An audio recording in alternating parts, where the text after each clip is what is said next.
Hello student, मैं doctor Nasreen Bano, associate professor department of botany, government Meera girls college Udaipur. आज के इस लेक्चर में हम एक और टेरिडोफिटिक प्लांट इक्विसिटम के बारे में स्टडी करेंगे। सबसे पहले हम देखेंगे इसका साइंटिफिक क्लासिफिकेशन। वो इस तरह से है: kingdom Plantae, division Pteridophyta, subdivision Sphenopsida, order Equisetales, family Equisetaceae and genus Equisetum. इसका सब डिवीज़न जो है स्फिनोप्सिडा के जो कैरेक्टरिस्टिक्स हैं वो इस तरह से हैं। सबसे पहले तो इसमें जो स्टेम होता है इसका वो ब्रांच्ड है और इस पर नोड एंड इंटरनोड संधि व पर्व संधि में ये विभाजित होता है। दूसरा, इसके तने पर खांचे और उभार प्रेजेंट होते हैं, यानी रिजेस एंड फरोज होते हैं इसमें। और इसकी जो पत्तियां होती हैं वो छोटी, और जो नोड्स होते हैं, पर्व संधियां जो होती हैं उस पर चक्र में व्यवस्थित होती हैं। नेक्स्ट इसमें इक्विसिटल्स। इक्विसिटल्स जो है वो सिंगल फैमिली है इसके अंदर, इक्विसिटेसी। इसके अंदर कुल 2 जनरा रखे गए हैं, इक्विसिटम एंड इक्विसेटाइट्स। इक्विसिटम केवल लिविंग जनरा है, जबकि इक्विसेटाइट्स जो है वो फॉसिल हो गया है, एक्सटिंक्ट है वो। इसका जो स्पोरोफाइट है वो स्टेम, रूट और लीव्स में डिफ्रेंशिएटेड होता है। स्टेम पर डिस्टिंक्ट नोड और इंटरनोड पाए जाते हैं, संधि और पर्व संधि मिलती है। जिस तरह के वो गन्ना होता है, गन्ने में जिस तरह से स्ट्रक्चर होता है संधि और पर्व संधि, जैसे हम देख रहे हैं यहाँ पे ये पर्पल कलर का जो है ये नोड है, संधि है, और ये जो है इस पे पर्व संधि इंटरनोड्स हैं। इस तरह से इसका स्ट्रक्चर होता है। उसके अलावा इसमें इसका जो स्टेम होता है उसमें हाइड्रोफिटिक यानी जलोद्भिद और जीरोफिटिक मरुस्थली दोनों कैरेक्टरिस्टिक प्रेजेंट होते हैं। ये इसका बड़ा पिक्यूलियर कैरेक्टरिस्टिक है कि इसके अंदर हाइड्रोफिटिक और जीरोफिटिक दोनों कैरेक्टरिस्टिक प्रेजेंट होते हैं। पत्तियां इसकी छोटी होती हैं, स्केली होती हैं और एक चक्र में व्यवस्थित होती हैं, नोड पर पाई जाती हैं। जो नंबर होते हैं लीव्स के वो नंबर ऑफ रिजेस के बराबर होते हैं। और ये जो दोनों मेंबर इसमें जो स्टडी किए गए, एक तो जो इक्विसिटाइट्स फॉसिल था और इक्विसिटम जो प्रेजेंट है, ये सभी होमोस्पोरस हैं, यानी एक ही तरह के स्पोर ये प्रोड्यूस करते हैं। स्पोरेंजिया जो होते हैं वो इसकी एक पेल्टेट स्पोरेंजियोफोर बन जाता है, उसके अंदर की तरफ पाए जाते हैं। जैसा डायग्राम में देख रहे हैं, ये पेल्टेट जो स्पोरेंजियोफोर है इसके अंदर की तरफ स्पोरेंजिया पाए जाते हैं। उसके अलावा स्पोर्स होते हैं वो कैरेक्टरिस्टिक इलेटर्स रखते हैं, जो कि स्पोर बॉल से बनते हैं। इलेटर्स, जैसा कि स्पोर पे हम देख रहे हैं कि स्पोर के साथ में ये इलेटर्स हैं। ये जो हैं ये इसका बड़ा ख़ास कैरेक्टरिस्टिक है। गेमेटोफाइट जो होता है इसका मोनोइशियस होता है, यानी एंथ्रिडिया और आर्किगोनिया दोनों एक ही थैलस पर मिलते हैं। एंथेरोसॉइड्स हमने देखा यहाँ मल्टीफ्लेजिलेट है। डेवलपमेंट ऑफ एम्ब्रियो जो होता है वो एक्सोस्कोपिक होता है। अब हम पढ़ेंगे इक्विसिटम के बारे में। इक्विसिटम जो है इसमें लगभग 30 स्पीशीज देखी गई हैं, जिसको कि कॉमनली ये हॉर्स टेल प्लांट के नाम से जाना जाता है। और ये सभी जगह देखा गया है ऑल ओवर द वर्ल्ड। सिर्फ ऑस्ट्रेलिया और न्यूजीलैंड में इक्विसिटम की स्टडी नहीं की गई, वहाँ ये नहीं पाया जाता है। ये वैरायटी ऑफ हैबिटेट में मिलता है, लेकिन ज़्यादातर ये जो डैम्प और शेडी प्लेसेस होते हैं वहाँ पे ये जनरली पाया जाता है। और या कुछ ही मार्शी प्लेसेस होंगे, पॉन्ड्स होंगे, सैंडी रिवर बैंक होंगे, वहाँ भी मिलता है, जिसका एग्जाम्पल है इक्विसिटम पेल्यूस्ट्री। इक्विसिटम आर्वेंस जो है ये जीरोफिटिक हैबिट में मिलता है, जैसे कि ओपन ग्रासलैंड में या रोड साइड होती हैं या रेलवे ट्रैक्स के पर ये पाया जाता है। कुछ कॉमन इंडियन स्पीशीज जो हैं वो है Equisetum arvense, Equisetum debile, Equisetum diffusum, Equisetum ramosissimum and Equisetum elongatum. ये इसके कुछ इंडिया में मिलने वाली स्पीशीज हैं। इक्विसिटम डेबाइल जो है वो प्लेन में मिलता है along the river bank, and Equisetum arvense is common in western Himalayan range. Species of Equisetum जो होती हैं वो इंडिकेटर होती हैं मिनरल्स की सॉइल में और कुछ स्पीशीज जो हैं ये गोल्ड को एक्यूमुलेट कर लेता है सॉइल से। तो ये इस तरह से ये गोल्ड का भी एक तरह से इंडिकेटर का काम करता है। इस पर सिलिका जो होता है ये आउटर वॉल पर डिपोजिशन हो जाता है सिलिका का एपिडर्मल सेल्स में। उससे जो प्लांट होता है ये काफ़ी रफ हो जाता है, जैसे कि सैंड पेपर होता है उस तरह से इसका टेक्सचर जो होता है तो वो हो जाता है। सिलिका इसको प्रोटेक्शन प्रोवाइड करता है, किसी भी प्रेडेटर से या पैथोजन से बचने के लिए इस पे ये प्रोटेक्टिव कवरिंग की तरह काम करता है। कुछ स्पीशीज इक्विसिटम की हैं वो आयुर्वेद मेडिसिन के रूप में भी काम में ली जाती हैं। अब नेक्स्ट हम देखेंगे इसका स्पोरोफाइट। सबसे पहले हैबिट। स्पोरोफाइट जो होता है इक्विसिटम का वो पेरिनियल होता है, यानी वर्ष भर वो जिंदा रहता है। ब्रांच्ड होता है, क्रीपिंग होता है, यानी रैंक ज़मीन पर सॉइल के साथ रेंगता हुआ चलता है।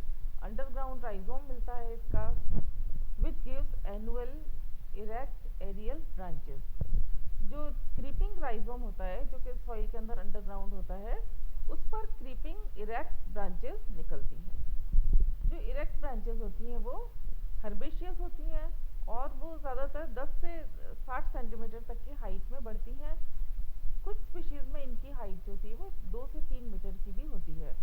एग्जाम्पल इक्विसिटम टेलमेटिया जो कि 14 मीटर तक का लंबाई का होता है। उसके अलावा इक्विसिटम रेमोसिसिमम, इक्विसिटम जाइजेंटियम जो है वो ये इसकी लार्जेस्ट स्पीशीज़ हैं जो कि ट्रॉपिक्स ऑफ साउथ अफ्रीका में मिलती हैं और इनकी भी लंबाई 13 मीटर तक देखी गई है। फिर हम देखेंगे इसमें एक्सटर्नल मॉर्फोलॉजी। एक्सटर्नल मॉर्फोलॉजी जो है स्पोरोफाइट का वो रूट, स्टेम और लीव्स में डिफ्रेंशिएटेड होता है। सबसे पहले हम देखेंगे इसमें स्टेम। इसका जो मेन स्टेम होता है वो अंडरग्राउंड होता है, क्रीपिंग होता है और पेरिनियल होता है। ये कई बार 1 मीटर से भी ज़्यादा जो सॉइल होती है उसके सरफेस के अंदर चला जाता है, जो कि नोड और इंटरनोड में डिफ्रेंशिएटेड होता है। और छोटी छोटी स्मॉल जो स्केली लीव्स होती हैं वो इसके नोड पर पाई जाती हैं। लीव्स होती हैं वो चक्र में होती हैं, वर्ल्ड में होती हैं, jointed eight there basis forming a sheet around the node. मतलब उनका बेस जो होता है पत्तियों का वो आपस में जॉइंट होता है बेस पर, जिससे कि नोड पर एक शीट बन जाती है।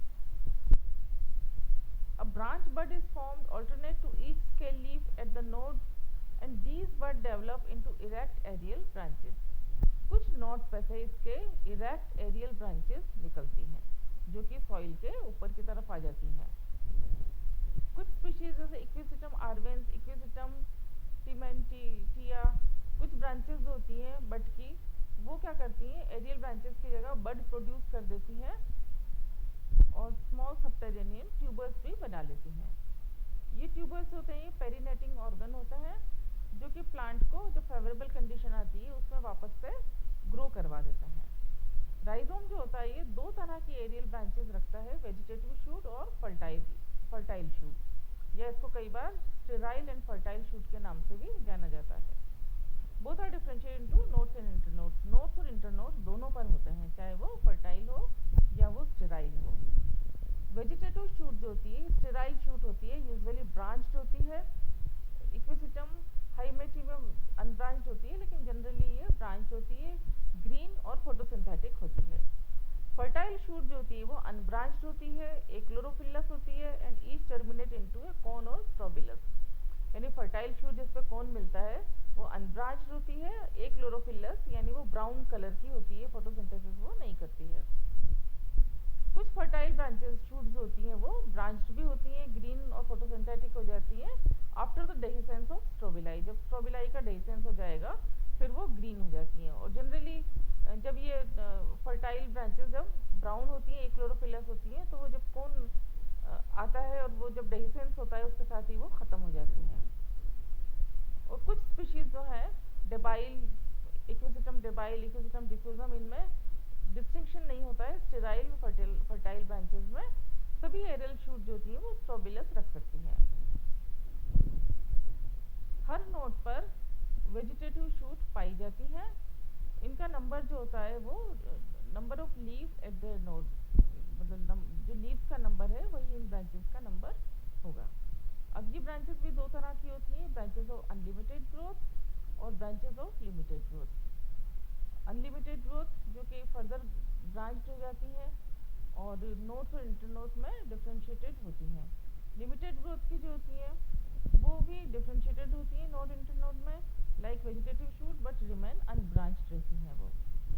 उसके अलावा राइजोम और एरियल शूट जो होते हैं उनमें जॉइंटेड स्ट्रक्चर पाए जाते हैं जो कि नोड और इंटरनोड पर मिलते हैं। इंटरनोड जो होता है ये होलो होता है, इसमें लॉन्गिट्यूडनल रिजेस पाई जाती, रिजेस और ग्रूव्स पाए जाते हैं, यानी खांचे और उभार पाए जाते हैं। The ridges of successive internode alternate with each other. जो रिजेस होती हैं, उभार जो होते हैं, वो एक नोड से के बाद में जब दूसरा इंटरनोड आता है तो उस पर ऑल्टरनेट करती हैं। और नंबर ऑफ रिजेस जो होती हैं इसकी, वो नंबर ऑफ लीव्स के बराबर होती हैं नोड पर। नेक्स्ट आ जाएगा लीव्स। लीव्स जो होती हैं वो भी माइन्यूट, स्केली और आइसोफिलस होती हैं, सेम आकार की होती हैं। और उसके अलावा ये वर्ल्ड में चक्र में नोड पर उपस्थित होती हैं। अंडरग्राउंड राइजोम और एरियल ब्रांच पर सभी पर ये प्रेजेंट होती हैं। इनके बेस, जैसे हमने पहले भी पढ़ा था कि इनके बेस फ्यूज हो जाते हैं जिससे वो डिस्टिंक्ट शीट बना लेते हैं। और ऊपर वाला जो एंड होता है, दूर वाला डिस्टल एंड जो होता है, वो फ्रिल लाइक अपीयरेंस देता है, वो क्योंकि फ्री होती हैं। तो डिग्री ऑफ फ्यूजन जो होता है लीव्स का, वो अलग अलग स्पीशीज में अलग अलग देखा गया है।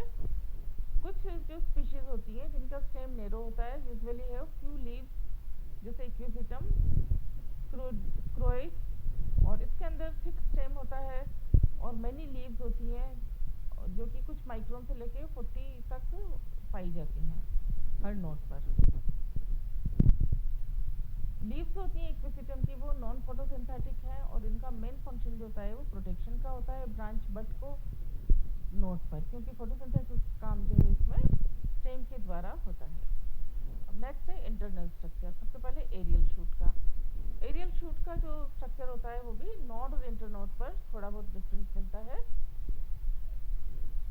हाँ, यहाँ पे एनाटॉमी जो होती है इक्विजिटम स्टेम की, वो काफ़ी इंटरेस्टिंग होती है और कुछ कॉम्बिनेशन मिलते हैं इसमें हाइड्रोफिटिक और जीरोफिटिक कैरेक्टरिस्टिक के। नोड और इंटरनोड जो होती हैं वो उनका डिफरेंट इंटरनल स्ट्रक्चर होता है। सबसे पहला है इसमें इंटरनोड। जब ट्रांसफर सेक्शन हम देखेंगे इंटरनोड का तो वेवी आउटलाइन होगी इसकी, क्योंकि हमने देखा था इसमें रिजेस और ग्रूव होते हैं, उसके कारण वो सर्कुलर एक जैसा नहीं होकर वेवी दिखाई देगा। उसके अलावा इसमें डिस्टिंक्ट एपिडर्मिस होती है, वेल डेवलप्ड कॉर्टेक्स होता है, स्टील होता है जिसमें कि रिंग ऑफ वेस्कुलर बंडल मिलते हैं और लार्ज सेंट्रल पिच कैविटी मिलती है। अब एपिडर्मिस जो है इसकी, वो compose of single layer of cells with a heavy incrustation of silica on their outer and radial wall. यानी एपिडर्मिस जो होती है उस पर बहुत ज़्यादा जो सिलिका होता है वो जमा हुआ मिलता है आउटर और रेडियल वॉल पर, और इस सिलिका की वजह से इसको मैकेनिकल स्ट्रेंथ मिलती है शूट को। एपिडर्मिस जो होती है उस पर स्टोमेटा पाए जाते हैं which are usually confined to the groove. जो खांचे होते हैं उनके अंदर ये स्टोमेटा होते हैं। स्टोमेटल एपरेटस जो होता है वो 4 सेल से मिलकर बना होता है, जो कि 2 टीयर में, 2 सेल के 2 टीयर में प्रेजेंट होती है। लोअर टीयर जो होता है वो गार्ड सेल का होता है और अपर टीयर जो होता है वो सब्सिडरी या एक्सेसरी सेल्स का होता है, जैसा कि हमें यहाँ डायग्राम में दिखाई दे रहा है। 4 सेल्स हैं, ये 2 नीचे हैं और 2 ऊपर, तो 2 गार्ड सेल हैं और 2 ये subsidiary cell. Crescent shape accessory cells completely cover the guard cell. Guard cell जो है वो कंप्लीटली कवर कर लेती हैं। A series of transverse thickening band of siliceous matter develop on the lower surface of the accessory cell and they appear to radiate from the stomatal opening. Stomata जो होते हैं usually sunken होते हैं, अंदर धसे हुए होते हैं, तो ये एक जीरोफिटिक कैरेक्टरिस्टिक है। इक्विजिटम प्रेटेंस में जैसा मिलता है, Equisetum palustre the are at the level of the epidermis, or at the level of epidermis. कहीं कहीं धसे हुए नहीं होते हैं लेकिन ज़्यादातर ये धसे हुए होता है। कॉर्टेक्स जो होता है वो डिफरेंशिएटेड होता है आउटर और इनर रीजन के अंदर। आउटर कॉर्टेक्स जो होता है वो स्क्लेरेनकाइमेटा सेल्स का बना होता है और साथ में क्लोरेनकाइमेटा सेल्स भी होती हैं। स्क्लेरेनकाइमा जो होता है वो जस्ट बिलो द एपिडर्मिस होगा and provide mechanical strength to the mechanical strength वो देता है। It is many layered below the ridges but in region of groove it is 1 to 2 layered. जहाँ उभार होगा वहाँ पे ये अधिक उसमें लेयर में होगा, ग्रूव पे वो 1 या 2 लेयर में प्रेजेंट होता है। लेकिन जो स्टोमेटा होते हैं उनके नीचे स्क्लेरेंकाइमा नहीं मिलता है। स्क्लेरेंकाइमा के साथ नीचे ही क्लोरेंकाइमा होगा जो कि फोटोसिंथेटिक रीजन है। क्लोरेंकाइमा जो होता है रिजिस के नीचे जो होगा वो थिक होता है। कॉन्स्पिक्यूअस इंटरसेलुलर स्पेसेस प्रेजेंट होती हैं क्लोरेंकाइमा में स्टोमेटा के नीचे। इनर कॉर्टेक्स जो होता है वो composed of thin walled parenchymatous cells से मिलकर बना होता है, जहाँ पे कि लार्ज शाइजोजीनस कैनाल जिसे कि वेलिकुलर कैनाल कहा जाता है वो फरो के नीचे प्रेजेंट होती है, जिसकी कि सेल्स जो है वो आप खुल के कैविटी बना लेती हैं। तो शाइजोजीनस कैनाल जो होता है ये इसका हाइड्रोफाइट का कैरेक्टरिस्टिक है। This canal extend throughout the length of the internode and form a distinct aerating system. पूरी जो ऊपर से नीचे तक ये कैनाल जो होती है ये लेंथ वाइज बना लेते हैं। कॉर्टेक्स जो होता है इसका वो ख़त्म होता है एंडोडर्मिस पर। वो उसकी भी जो पोजीशन है वो अलग अलग स्पीशीज़ में अलग अलग देखी गई है। कुछ स्पीशीज़ में ये सिंगल लेयर एंडोडर्मिस की पाई जाती है स्टील के बाहर की तरफ। कुछ अदर स्पीशीज़ में ये 3 और 2 एंडोडर्मल लेयर होती है जो कि एक बाहर की तरफ होगी और एक अंदर की तरफ होगी। कुछ स्पीशीज़ देखा गई हैं जैसे जाइजेंटियम वगैरह में, तो वहाँ पे सेपरेट एंडोडर्मल लेयर होती है around the vascular bundle. Vascular bundle के आसपास एंडोडर्मल लेयर प्रेजेंट है। फॉसिल एविडेंस के आधार पर जो फर्स्ट टाइप जो है जिसमें कि एक लेयर मिलती है वो प्रिमिटिव है और दूसरी जो अदर टाइप्स हैं वो एडवांस होती हैं। एंडोडर्मिस के बाद में सिंगल लेयर पेरिसाइकिल की मिलती है। वेस्कुलर बंडल जो होते हैं वो सिलेंडर होते हैं, साइफोनोस्टील होते हैं। Where vascular bundle are around a large pith, क्योंकि पिथ पाया जाता है इसके बीच में पिथ कैविटी मिलती है, इसलिए वेस्कुलर बंडल जो होते हैं इसके साइफोनोस्टील टाइप के होते हैं। वेस्कुलर बंडल जो होते हैं वो रिजिस के अपोजिट मिलते हैं और ऑल्टरनेट होती है वेलिकुलर कैनाल की। जो वेलिकुलर कैनाल अपने बाहर देखेंगे कॉर्टेक्स में उनके ये ऑल्टरनेट चलते हैं। Thus the number of vascular bundle correspond with the number of ridges। जितने वेस्कुलर बंडल होंगे उतनी ही ridges.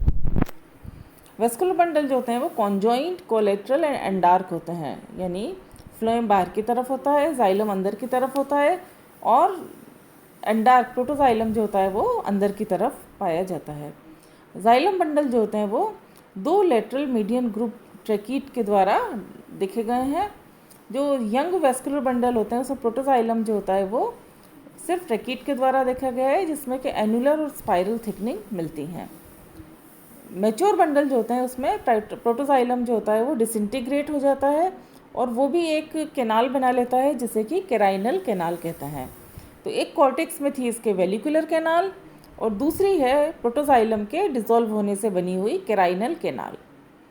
Some protoxylem element however can seen along the periphery of the carinal canal. जब मैच्योर हो जाता है प्लांट तो उसमें प्रोटोजाइलम डिसॉल्व होकर कैराइनल कैनाल बना लेते हैं, लेकिन कुछ जो इसकी पेरिफेरी पर प्रेजेंट भी होते हैं। मेटाजाइलम जो होते हैं उसमें ट्रैकीट जो होता है उसमें स्क्लेरिफॉर्म या रेटिकुलेट थिकनिंग, पिटेड थिकनिंग पाई जाती हैं। कुछ स्पीशीज़ में इक्विसिटम की vessels with simple and reticulate perforation plate भी रिपोर्ट की गई हैं। फ्लोएम जो होता है उनकी पोजीशन जाइलम के बाहर की तरफ होती है और वो रेडियल अलाइनमेंट रखते हैं कैराइनल कैनाल के साथ में, और ये भी कंपोज्ड होते हैं फ्लोएम पेरेन्काइमा और सीव ट्यूब के द्वारा। Carinal canal is filled with water and help in condition of water, conduction of water. पानी इसके अंदर कैराइनल कैनाल में पानी भर जाता है जो ऊपर पहुंचाने का काम करता है। Thus they are different from the vellicular canal which contain air only। Vallecular canal में केवल एयर रहती है जबकि यहाँ पर ये वाटर कंडक्शन के लिए ज़रूरी होता है। सेंट्रल पार्ट जो होता है इंटरनोड का, एरियल शूट का, वो लार्ज पिथ कैविटी से ऑक्यूपाई होता है। कुछ स्पीशीज़ के अंदर पिथ एब्सेंट भी होता है। तो इस तरह से इंटरनोड को हमने देखा कि कुछ जीरोफिटिक और कुछ हाइड्रोफिटिक कैरेक्टरिस्टिक पाए जाते हैं। तो जीरोफिटिक कैरेक्टर्स इसमें जो थे, पहला presence of ridges and grooves, दूसरा outer and radial walls of the epidermal cells are impregnated with silica, presence of sunken stomata, presence of well-developed sclerenchymatous hypodermis, presence of reduced and scaly leaves, and presence of photosynthetic tissue यानी chlorenchyma in the stem, presence of well developed vascular cylinder. तो ये सब characteristic हैं, xerophytic features हैं ये। अब हाइड्रोफिटिक features जो हमने इसमें देखे थे कि presence of well developed aerating system यानी वेलिकुलर कैनाल और सेंट्रल पिथ कैविटी है, presence of reduced xylem presented by few protoxylem and metaxylem tracheids only. ये इनके हाइड्रोफिटिक कैरेक्टरिस्टिक हैं। अब हम देखेंगे नोड का स्ट्रक्चर। जो इंटरनल स्ट्रक्चर होता है नोड का, वो इंटरनोड से कुछ डिफरेंट होता है। वो इस तरह से है। पहला, pith is not hollow at the node and instead a solid diaphragm called nodal diaphragm is present. उसमें हमने देखा था जो नोड पर थे पिथ प्रेजेंट था, पिथ कैविटी प्रेजेंट थी, लेकिन यहाँ पे हम देख रहे हैं सेंटर में नोडल डायफ्राम प्रेजेंट है। सेंटर जो है वो नोडल डायफ्राम इसके अंदर प्रेजेंट होता है।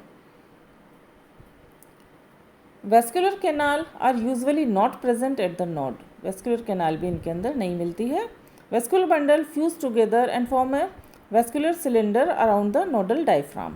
कैराइनल canals are absent in the nodal region. Carinal canal जो कि प्रोटोजाइलम के डिसॉल्व होने से बनी थी, वो भी यहाँ पे नहीं होती है। Leaf and branch traces arise from the vascular cylinder eight the node. Vascular cylinder जो होते हैं नोड पर, उसमें क्या मिलेगा, ट्रेसेस अराइज होते हैं। ये जो हमें यहाँ पे ट्रेसेस जो हैं ये दिखाई दे रहे हैं डायग्राम में। अब नेक्स्ट है राइजोम। राइजोम का भी जो इंटरनल स्ट्रक्चर होता है वो एरियल शूट से थोड़ा डिफरेंट होता है। इसमें एपिडर्मिस जो होती है वो विदाउट स्टोमेटा मिलेगी। दूसरा, आउटर कोर्टेक्स जो होगा राइजोम का वो लेस क्लेरेंकाइमेटस होगा और क्लोरोफिलस जो सेल्स हैं वो नहीं पाई जाती हैं। वेलिकुलर कैराइनल and central canal are narrow in comparison to those of aerial shoot, यानी प्रेजेंट तो होती हैं लेकिन वो थोड़ी नैरो होती हैं। ये सब